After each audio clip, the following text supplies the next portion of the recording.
be blacksmith. Similar in the sense that we both work with heat and metal. But whereas blacksmith works with iron, I work with gold. My job is to purify and pour gold. And I do all this for the company of which I will be a part. Here at Sovereign Hill, at the top of the street, we represent what was a real company portal. Underground, in a company mine, you have ships of miners working around the clock looking for gold. When that gold is found, it is brought to the surface and brought to a smelter in lots of separate, tiny, unrefined pieces.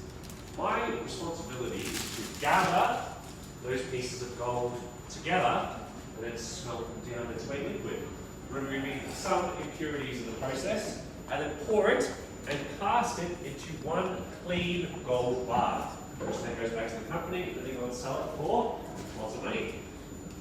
Now, as you'll be hearing about all day here at Sovereign Hill, Ballarat is a remarkable place, not only because of the amount of gold found here, but something else that's interesting. Straight out of the ground, gold in Ballarat is already over 98% pure on average. That's fantastic for natural gold. It's not normally that high, but it's still not actually perfect because all natural gold at least has some amount of impurities in them, and impurities are mostly other metals like silver, copper, iron, and tin. If we can remove the other metals from the gold, then we can take it up to 24 karat, over 99.99% pure, which will sell for more money. In summary, that is the work of a smelter. Purify the gold, turn it into a gold bar. But to achieve this, we need to actually melt the gold down. That does take time. Gold melts at 1064 degrees. So while we climb that temperature, we will go to the beginning of the process.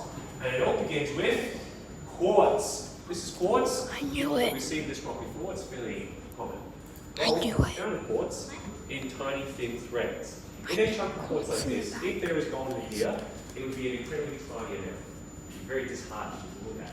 But deep underground, there are formations that run through the earth called quartz veins. A quartz vein can be as big as a building.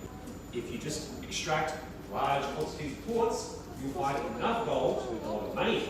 And that's what they were doing up in that mine at the top of the street. So, that mine up there was a real mine. They had men underground working around the clock looking for gold, looking for quartz.